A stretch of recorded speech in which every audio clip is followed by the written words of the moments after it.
Hey, Pickers.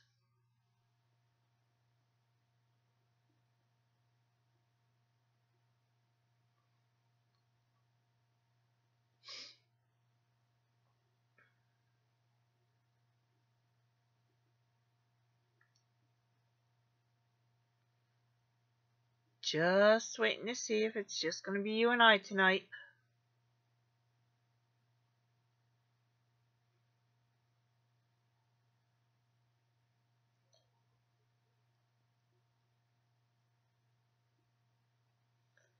So how you doing?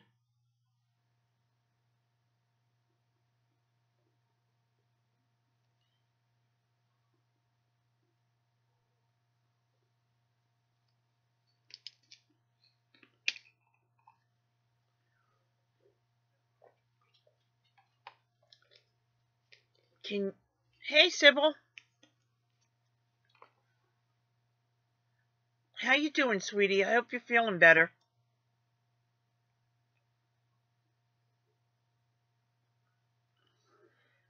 And trying very hard not to make anybody seasick. But I'm going to for a minute, sorry.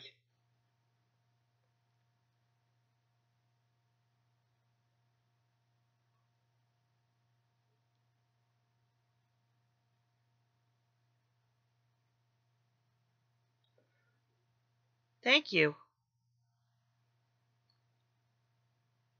Okay, let's see.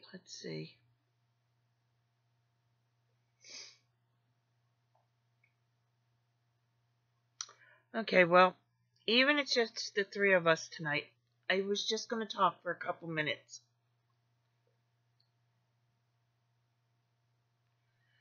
Make sure you do and take care of yourself.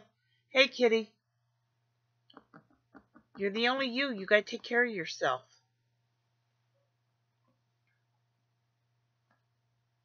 Hey, Vina. How's it going? So I wanted to jump on for just a minute. I just got done listening to Full Spectrum Survival, Brad and Patrick from Breakaway Homestead.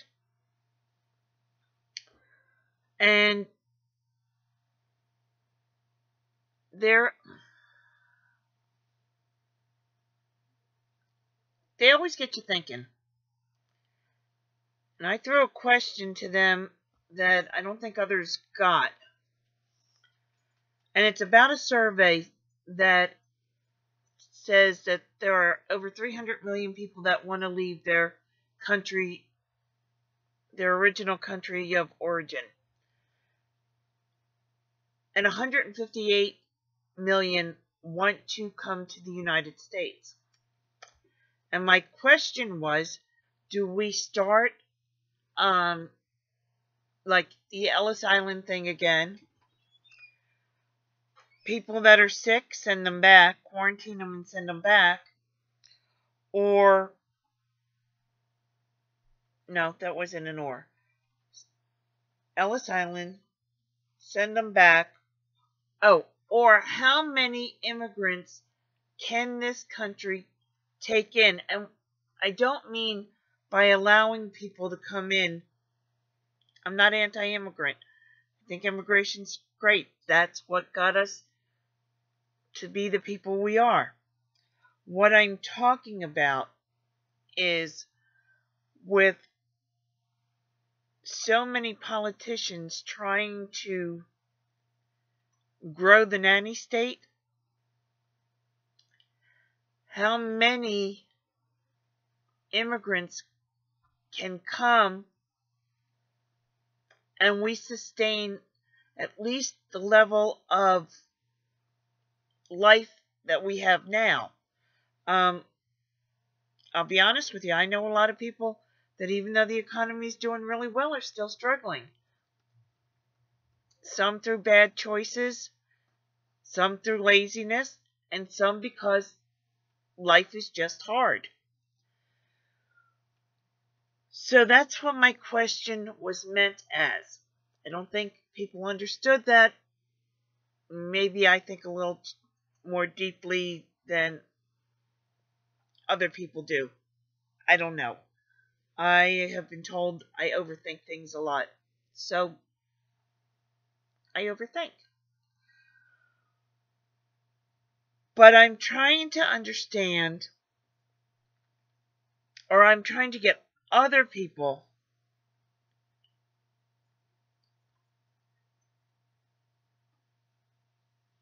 Oh, Pickers, I'm glad she's home and everything's okay. I'm assuming. I'm trying to get people to understand that I lived in Italy for 3 years. Yes, we can take 158 million more people into this country with the land that we have.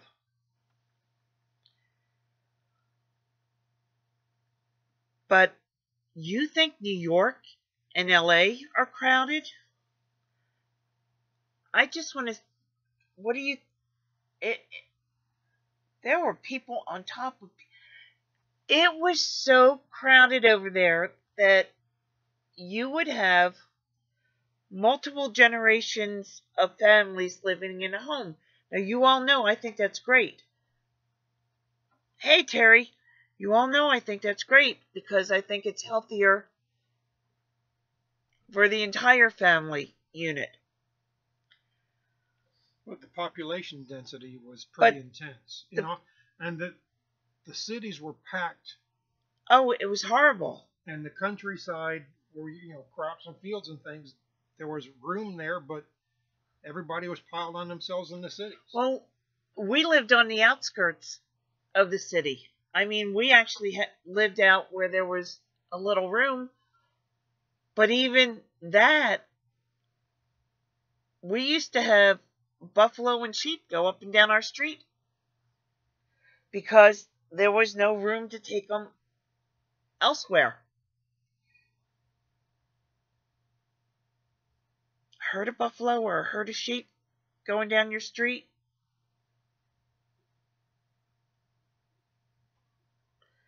Well, I'm glad she's not in a lot of pain. So that was my question. Then as they were discussing it, my thought then was, what are your plans? Are you able, if you move out of a major metropolitan area and life goes south,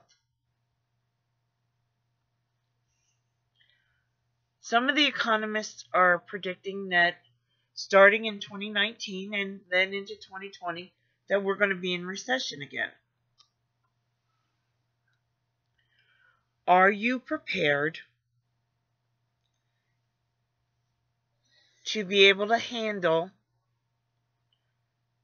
a recession and not being able to run to the grocery store? And hey, Heaven's Gate,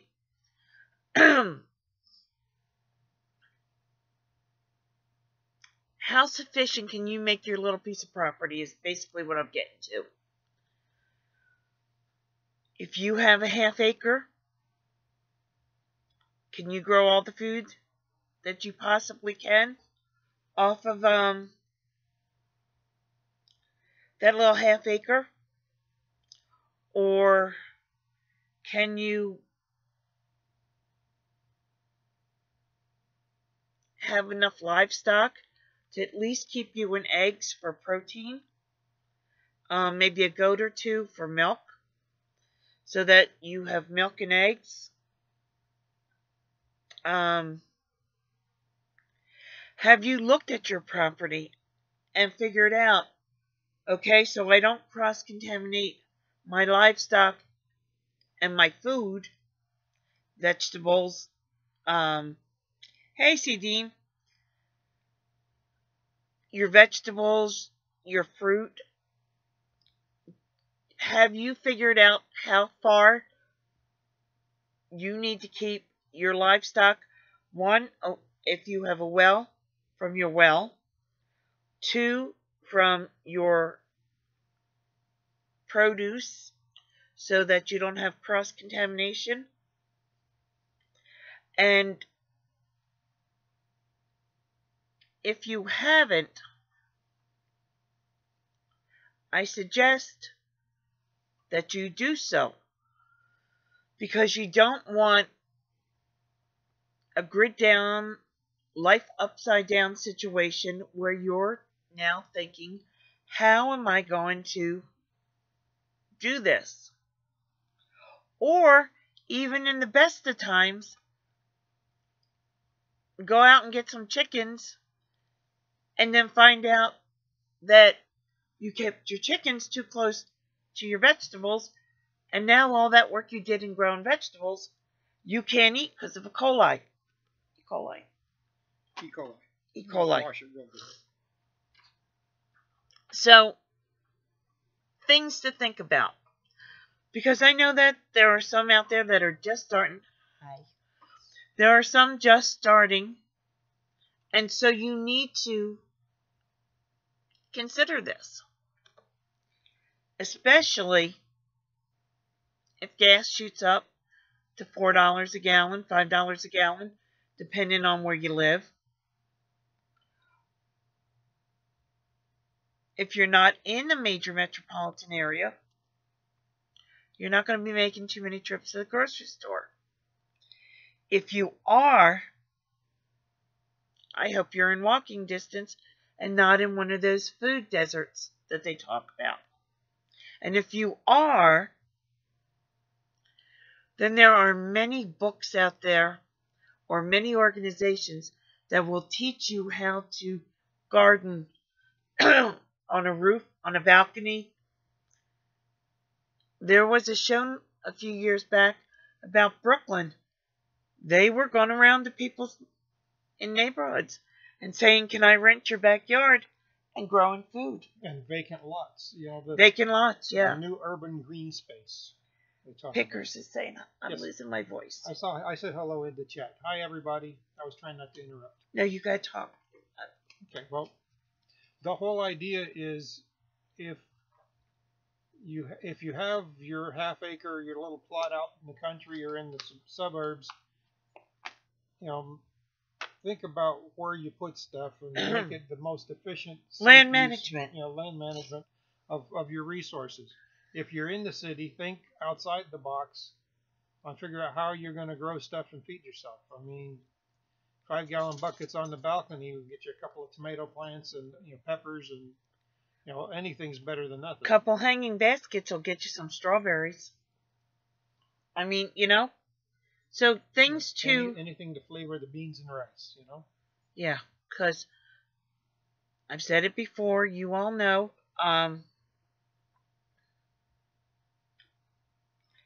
The biggest problem in the Depression of people dying from starvation was food fatigue. Appetite fatigue. Appetite fatigue. That's food. Well, the technical term is appetite fatigue. Technically. Outside, we're not going right? Back up. Technically. Get down. Appetite fatigue. Down. No, we were just outside. So, and people were asking questions, because there were many good questions in there. What to use for heat? Well, if you're in an apartment complex and your heat goes out, you're without heat. There's a lot of things you can use for heat. You can take the little terracotta pots. I actually bought one to do a video on it. I need to do it. Put the little tea lights in there and make a heater from the terracotta pot. Yeah. Oil lamps. We have always found that oil lamps give off a lot of heat, right? Yes, they do. I mean, sadly, when you have a hurricane and you're hot already. Well, that's why we have battery operated for hurricane season now. But yeah, an oil lamp. Zone heat. Don't worry about trying to heat up every room in your house. Zone heat. Heat the area that you're in. If you're leaving that area and you're going to be out of that area for a couple hours, take your heat source with you. You need to stay warm. The walls and the sofa don't. We moved to the country now. It's been incorporated into the city. I know, CD, and I'm getting tired of places being incorporated because the places that are being incorporated usually don't have a lot of voters in there. So when the city puts it on the ballot to incorporate the new area, all the city people think it's wonderful. And there's not enough people in the unincorporated areas to vote out being incorporated. I need to get bigger terracotta pots so I can make bigger. I'm sorry if I'm making anybody seasick with this moving. Oh, I used to love making my own candles.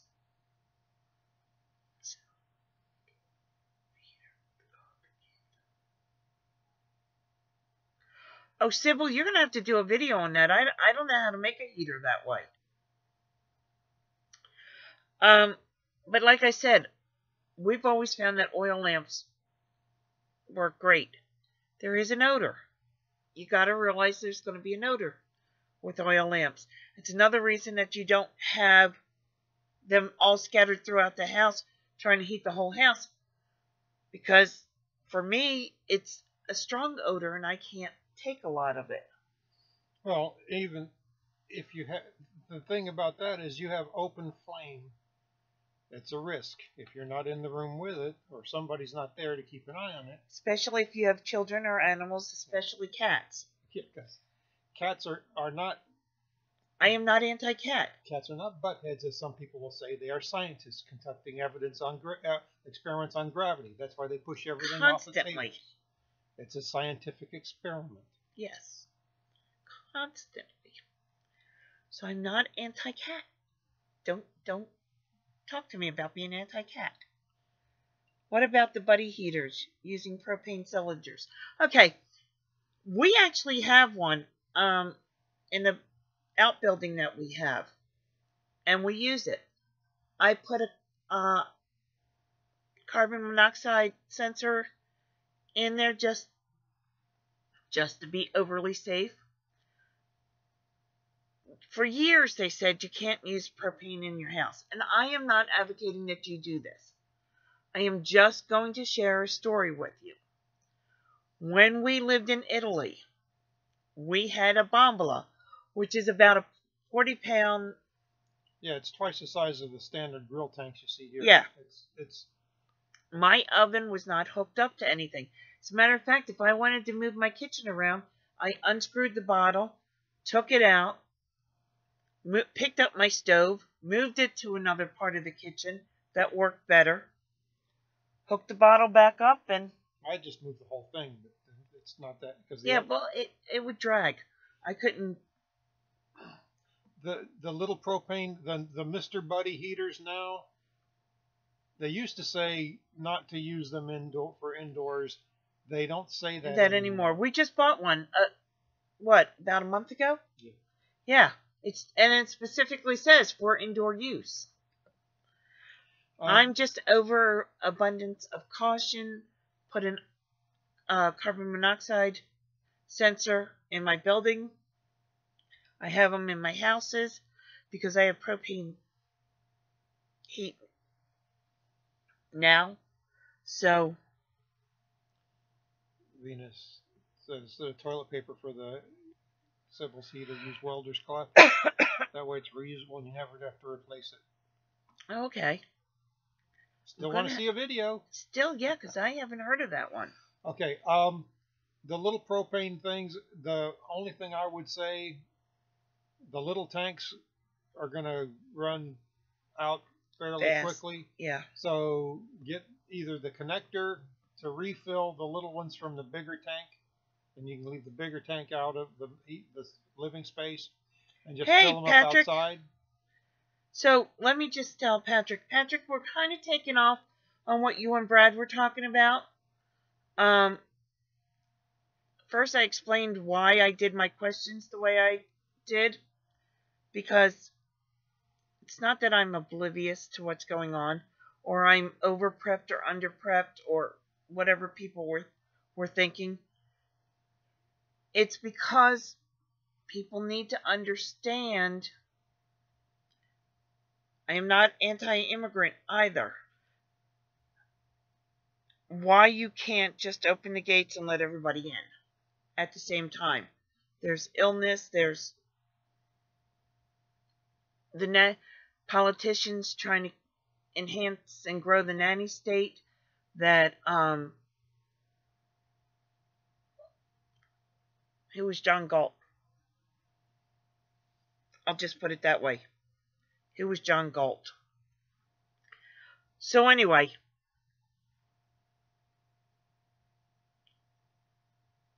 it's time. If you haven't started, it is time now for everyone to start. Look, I'm not trying to... If you haven't started and you don't know where to start, I did a little book. It's on Amazon.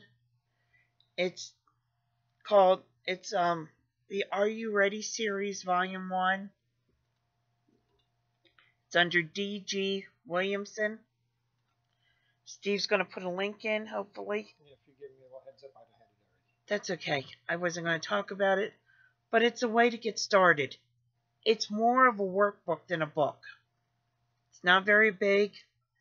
I left plenty of room in there for you to make notes.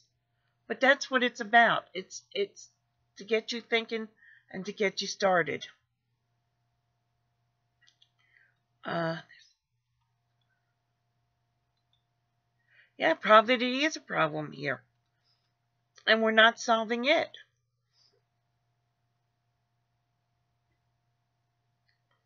I am anti-illegal alien as well. I told you all earlier, I lived in a foreign country. If I got stopped and didn't have my green card, it was not like here. They didn't tell me come to court in a couple of days. It was I sat in jail until I went to court in which they were going to deport me. So,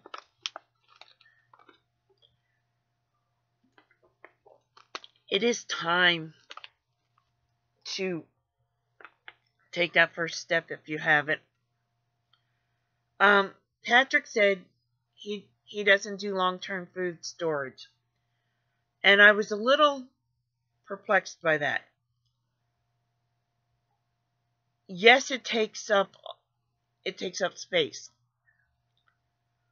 But living where I live, we've had 2, 3, 4 years of drought. And if you... Okay. I mean, there's been times to keep the garden growing. We did everything. We washed the dishes in a dish pan so that we could take the water out and put it on the plants. Okay, he's saying 3 years is his prep. It's right. You know, so he doesn't store the 25-year shelf life stuff. That's, if I'm correct, you know, maybe I misunderstood then. Instead of spending money on expensive freeze-dried stuff with a 25-year lifespan that you're going to eat next year, you know, is that... Then I misunderstood, if that's what you meant. The other thing, you don't have money to buy freeze-dried foods. I got that. I really do understand that. Get a dehydrator. When fruits and vegetables are in season, dehydrate. And you know what? I'm going to tell you something else. While you're dehydrating, your house is going to warm up. So dehydrate. Freeze during the summer, spring and summer. Dehydrate during the winter. Keep your stuff nice and cold, and then keep yourself warm. Then what I do is I put it in jars. Steve, bring the oranges in. Oh, okay. No, go get the oranges. Okay. And the snack food. It's kids' candy. Okay. Kids' candy, dehydrated corn. Sweet as anything. You got bad teeth, don't try and chew on it. We're going to get to bad teeth too. But kids will eat it like candy. I dehydrate oranges. I took them out to the pantry. I'm sorry. Here's a jar.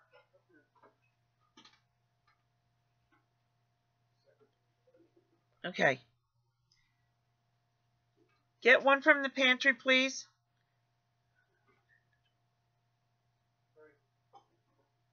The amount of food will support you for 3 years, not the type. Okay. Okay. I understand better now. It's time.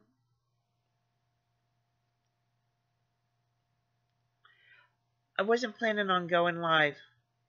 Hey, Mark Wilson. So, hey, Christy. So, you can do this. I did this with the Presto dehydrator that they sell at Walmart for $39. I saved up and I bought the extra shelves, I guess you call them, so that you can put, I think, 7 or 8, and you can dehydrate that way. Now, over the years, I bought like 4 or 5 of them. Like one year I would buy one, and the next year I'd buy one, and then I had 5 of them going. And then my very dear, dear husband bought me a Excalibur, which I love. Absolutely love that. But you start out slow. I'm not saying everybody go out and buy the $200 Excalibur. I'm saying put $5 a month away for a few months and buy the Presto. Then next month, instead of putting that $5 away, go buy, because they come in 2s, another set of shelves. And then you can stack up and you can start dehydrating. And that'll help you put food away. Especially if you garden. But if you don't garden and say that you can't. That's not, okay. It's oranges. It's the navel oranges. Here's the oranges. I did these in the Excalibur. And as you can see, then I vacuum seal them and I open them when I need them. What I do with them is vitamin C could become a problem. So I take an orange out, and I learned this from a friend. I put it in the bottom of my teacup. Then I put my tea bag in and pour the hot water, let my tea steep. I drink my tea, and at the bottom of my tea is a nice little dessert. When I'm all done, my piece of orange is rehydrated, and I eat my orange. So I had a nice cup of tea with an orangey flavor, and then an orange slice to eat afterwards. So what I'm saying is that I'm not indifferent to fixed incomes. I think we've explained in the past, but Steve had a traumatic brain injury. He went misdiagnosed for 20 years. He got up to go to work one day 10 years ago. No, 11 years ago. 11 years ago, got up to go to work one day, collapsed, and that was it. And our income suddenly came to a screeching halt. Now, we had a little bit of money coming in. Kitty asked if she could share a link Vina and her found. Oh, go right ahead. Go ahead, Kitty. Yeah, just in one day, our income was cut by 65%. Right? Yep. And if it hadn't been for dehydrating food, if it hadn't been for gardening, if it hadn't been for goats and chickens, that was our meat, that was our protein, our eggs, our milk.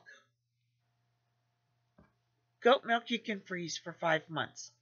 Just a little. So it's time, and there's a way to do it. You're going to buy a can of beans, pork and beans. Well, when they go on sale, buy one, get one free. Buy the one that you were going to get and put the second one away. Christy Betts said she has a dehydrator and pressure canner, but doesn't have the thing to suck the air out of the jars yet. You can get it's a brake pump. It's a handheld thing that you use to it's used to bleed brakes. Buy a new one and use that along with the little plastic lid that you get for It's like $10 on Amazon. And you can use that to pump the air out of a jar without having to have a machine. If you don't have one of the vacuum sealers, you can do jars with that. Which is also good because it's a brake bleeder, yeah. Coupons. Oh, let me tell you something. I am not an extreme couponer. I because our newspaper just sucks for getting coupons out of.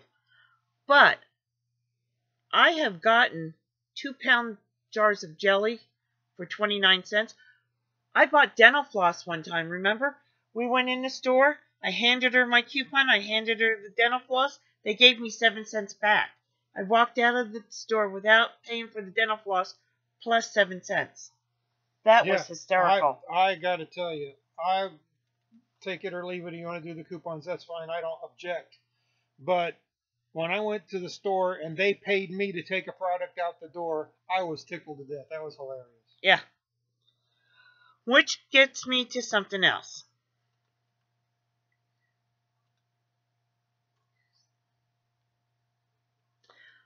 Now, here's something else. Dental work. If you need dental work, start working now on getting it done. Because the last thing that... I'm going to be honest with you. I broke a tooth during a hurricane.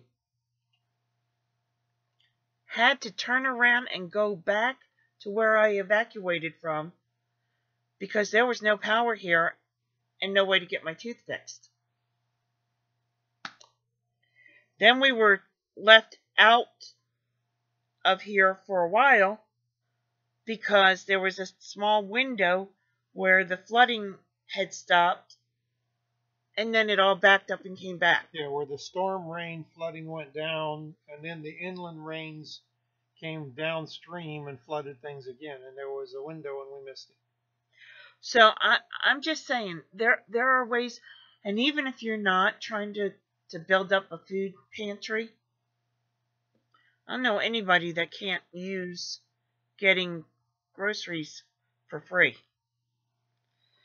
So I just think... Hey, Celtic Nana. Hey, are you doing all right, girl? I mean, we had water under the house. You had water in the house. Are you okay? Did you get all that settled?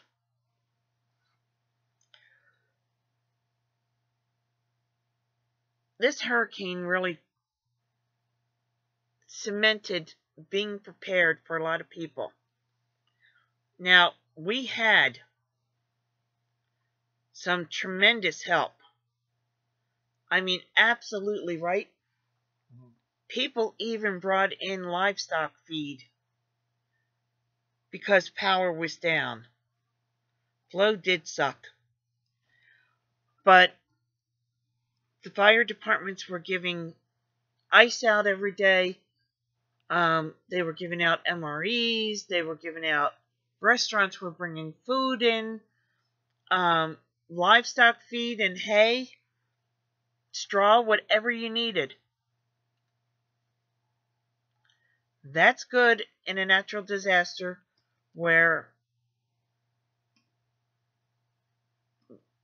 relatively not a lot of people are subject to the natural disaster.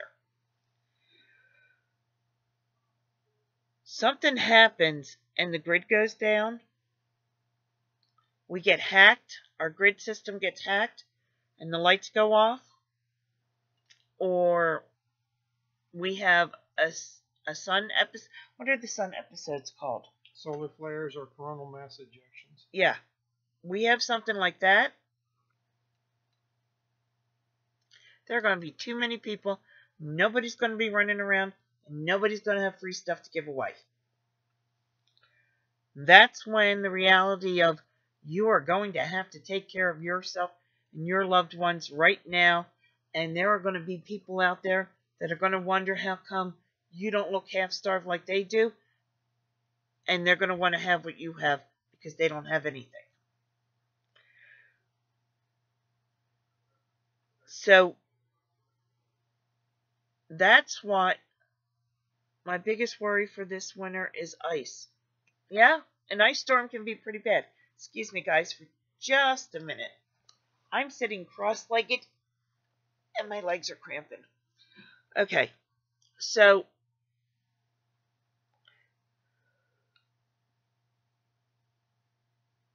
we didn't have a snowstorm. The rest of the state had a snowstorm. They either had ice or snow. We had rain for 2 days, like we needed the ground to be a little wetter. Rain for 2 days and about 40-mile-an-hour winds. That's what this cold front storm brought to us. I think that's wonderful, Patrick. A greenhouse for Christmas. I had one. I want to get another one. Ow. Okay. So, guys, I'm sorry for making you seasick, but I gotta stretch. Because I've been sitting here for like an hour like that. So anyway, it's time. I'll do it next week. Turns into next month. Turns into next year. Not time for next week, next month, or next year. Your world can change so fast that you might not even have tomorrow. Now, I'm hoping that everybody has 100 years. But I'm just saying, you got up to go to work one day. Our life was going along. I mean, he had his job. I had mine. Life was going along. And he collapsed, and that was it. I mean, that was it. And this is another reason I'm grateful that I had always had stuff put up. Was because there was a 5-month period that I couldn't leave him alone to run into a grocery store. Found out what.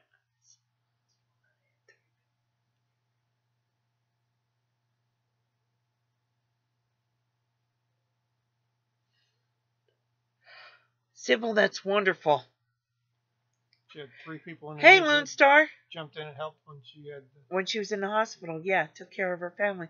Now one of them wants to know about prepping. Okay, real quick, Kitty, I have seen the report that they're talking about in that art link you posted. I'm going to give you a link to the National Infrastructure Advisory Council where the raw data, the actual official reports are from. So you can get it straight from the horse's mouth, not editorialized by somebody who's trying to sell you their pamphlets. I haven't read the guy's full article. I'm still digesting all of the government report thing to see what all they're saying. But there's where you can find the original information. Okay. Tomorrow take my Christmas. Oh, that's so sweet. You're taking your mom Christmas shopping. What are some of the sites that you check every day to find out news? Well, I read spaceweather.com. I look at Survival Blog, mainly because in their odds and sods, they have people send in things from around the world. Yeah, Dr. Demento Christmas special posted yesterday. I have to go back and look. Ooh. I look at the Well, I check a couple of the weather sites just to see what's going on. You check one site for the solar. Yeah. Well, I go to the, let me pull up the link, the NOAA's space weather page. Yeah, put some of the links up if you can. These are some places that we check on a daily basis, along with some of the other ones that you guys all know, to get an idea of what's going on in the world. You don't think about what's happening in Europe is going to affect us, but let's face it, a 15-hour flight and whatever is in Europe can be in our backyard. Preppernet just posted. Yeah, I saw it on Preppernet on Facebook. I saw it a couple of places.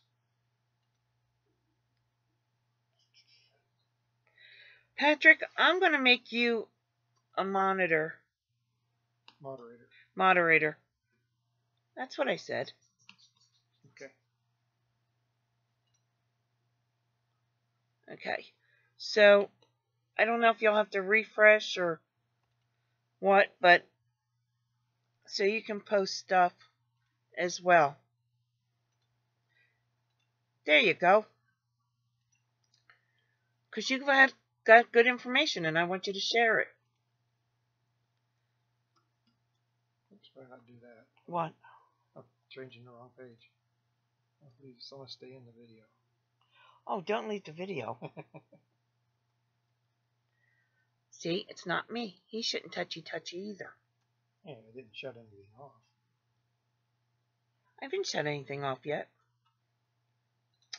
So anyway, oh, and another thing that I want, skills. Have books. I have tons of books. I love books. Books will do you no good in a grid down situation, and you haven't tried it at all yet, ever. When you're wet and cold is not the time that you want to learn how to set a fire. Right. Pardon me. So, I mean, need to know the skills. Somebody asked in Full Spectrum's video about clothing. They gave a list of stuff. What's the thing that you might have forgotten about? Well, I can sew and I can crochet and thread and fabric. I have thread and fabric put away. And I have thread and fabric put away in a manner that it won't dry rot. They were asking about your clothes. What do you do with your clothes so that you don't have to worry about them getting wet or moldy? Well, you go back to the way they did things when we didn't have central heat and air. You put your stuff in wooden boxes or dressers, and you line it with cedar wood, or you get those little cedar wood blocks and put them around your clothes. That will keep critters and crawly things out of your clothes. I don't know, just think about, we all had grandparents. They all told us things that when I was a kid, you remember those stories? You have it so easy. When I was a kid. Well, remember some of those when I was a kid, because you can use them now. There's a lot of other sites I look at periodically depending on specific things. I've got all of my bookmarks on another computer, so they're not all on this. Let me see if I have some of them. But anyway, mothballs, but you got to be careful with mothballs because you cannot inhale a lot of that. Cedar is God's mothballs. Oh, God's mothballs. Okay. I really need to get those glasses. Yes, I really do. See, and girls throughout the centuries always kept a hope chest, and it was always lined with cedar because it works. Okay, what I was saying about books. Books they're wonderful. Plug my book again. I'm going to be shameless and plug my It's more of a workbook. I'm gonna be honest with you. Don't expect a big thick book. It's more of a workbook. There's plenty of room in there for you to make notes and changes. These are things that we do. Adjust it to your family. But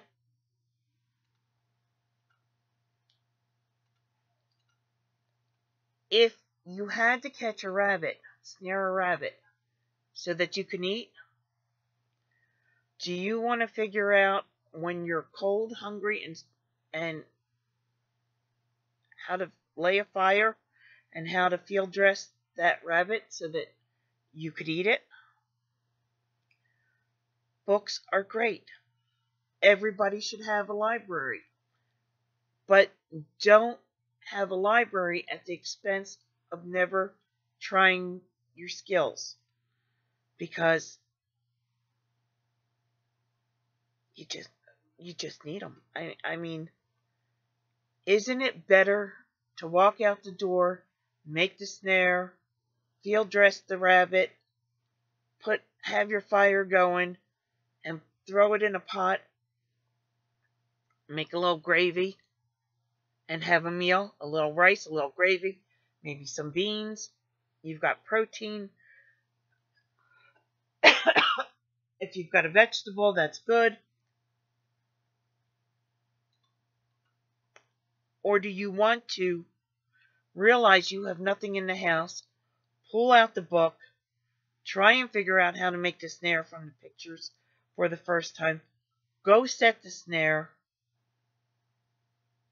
and then spend all day trying to build a fire? And oh, by the way, your snare wasn't right. So, yeah, you heard the rabbit, but you didn't catch it. I sound like such a Debbie Downer, and I don't mean to be. Well, here in the hierarchy of being ready for things. Oh, sorry, I'm tilting everybody again. Okay.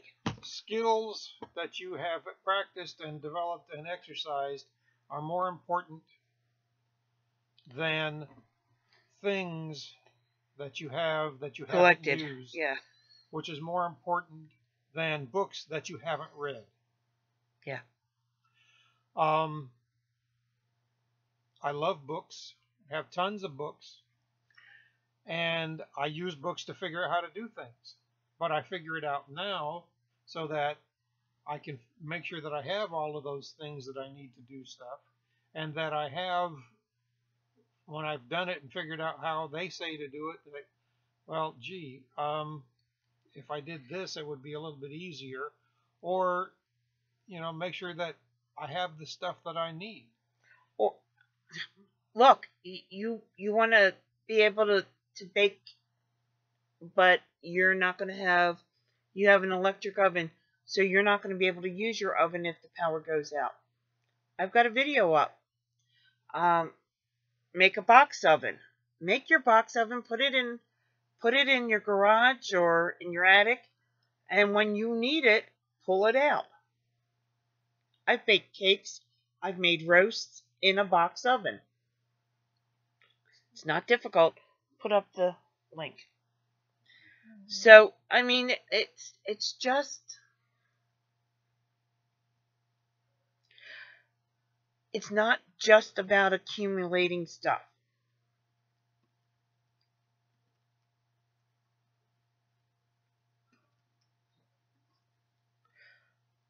Okay. And Christy just said she's learned a lot over these past couple of years, but so much she doesn't know it's overwhelming sometimes. Hey, Heather, it is overwhelming. So look at it this way. You don't eat an elephant all at one time. You eat it one bite at a time. So you want to learn how to cook outside of your conventional stove or oven. Start with your grill. Get a grill that you can put wood in and try and cook that way. When you've got that down, then try and do an open fire and learn to cook that way. You got that?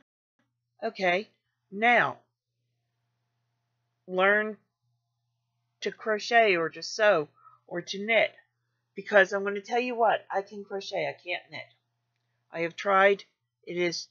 I've crocheted so long that I can't get the concept of knitting. But I can crochet. I can make socks. I can make... Is there a sock over there?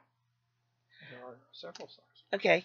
I can make socks. I can make jackets. I can make hats. I can make scarves. I can make gloves. I can make mittens. I can make blankets. Here is a sock. Hold it closer to you. Closer to me. Here is a sock that I have crocheted. This is out of 100% wool. There's an anklet. Here's a booty sock.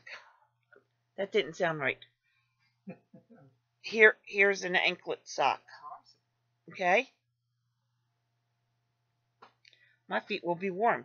Now, I made socks. That's great. But you know what I had to learn how to do? I had to learn how to darn. Because I can't... Sweater knitting machine.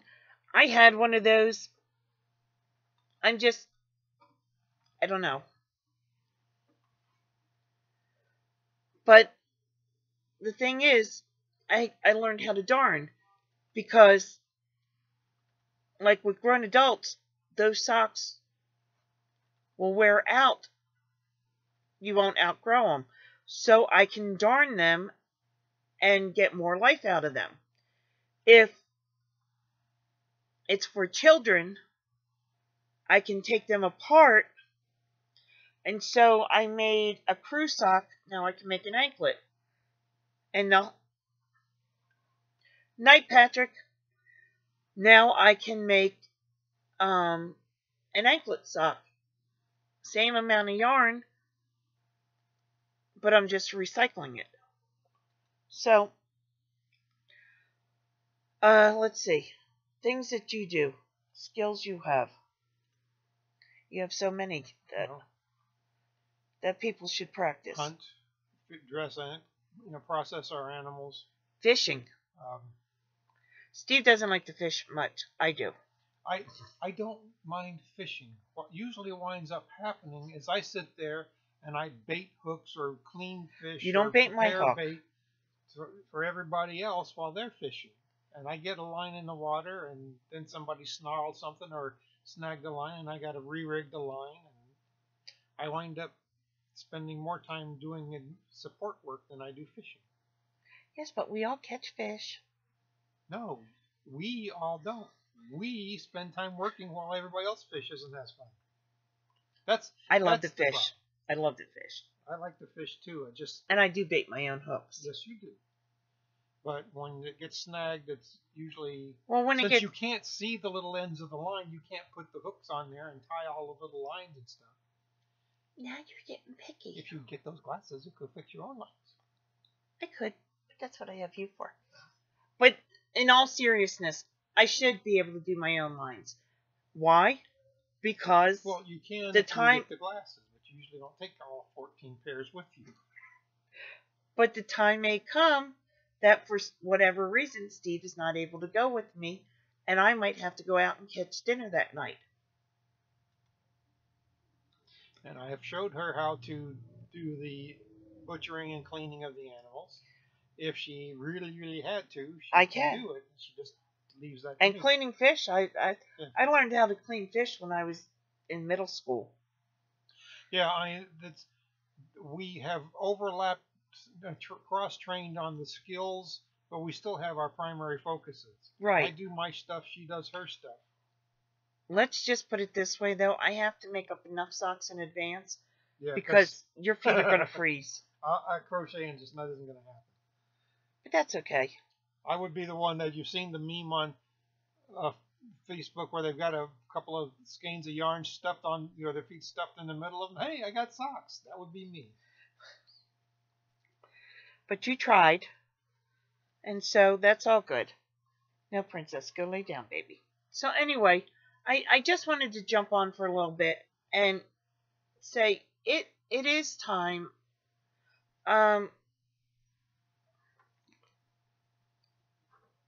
There are things that you can do that you can start learning right now.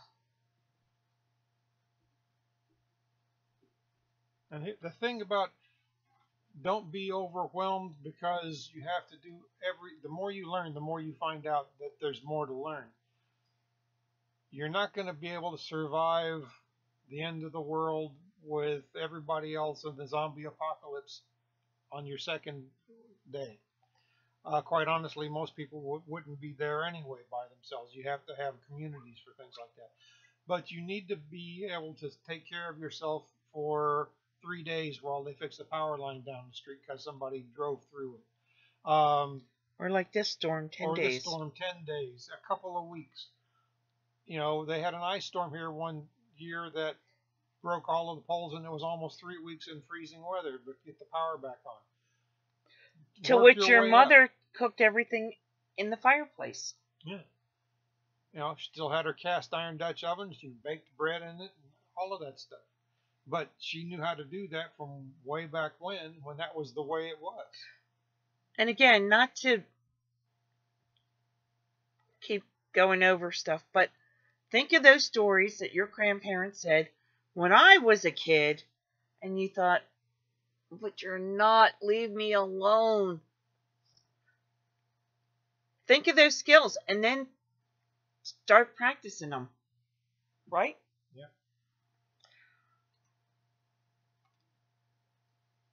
I'm sorry, C. Dean. So, well, does anybody have any questions? Like I said, I wasn't planning on jumping on tonight. I just did. And so I'm going to go ahead and end this unless I see any questions. But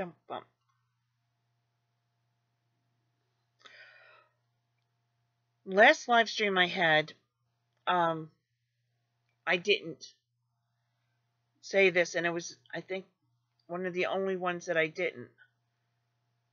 So what I'm going to say counts for this one and the last one. As always, have a safe and blessed day, week, weekend, and share your knowledge. Good night, guys. Thanks for stopping by.